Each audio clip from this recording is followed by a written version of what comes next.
In today's video, I'm going to show you how to add a welcome bot to your Discord server. If this video helps you, consider subscribing to the channel to support the content.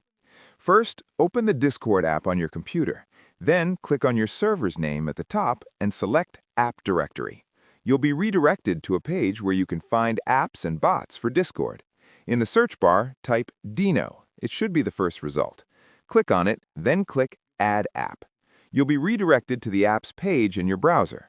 After that, you'll be sent back to Discord, where you need to select the server you want to add the bot to. Click Continue, review all the permissions the bot will have on your server, and if everything looks good, click Authorize. Complete the captcha, and the bot will be successfully added to your server, as you can see here. Now go back to the Browser tab that was opened earlier. On the left side menu, click Modules. Then use the search bar to look for Welcome. Enable the first option and then click Settings.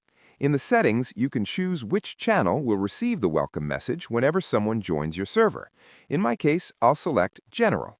You can also choose the type of welcome message, a simple text message, a custom image, embed and text, or just an embed. I'll select a text message and type Welcome. Click Update, and that's it. From now on, every time someone joins your server, they'll automatically receive a welcome message. There's also a small guide on the same website if you want to further customize your welcome message. If this video was helpful, don't forget to subscribe to the channel. See you next time.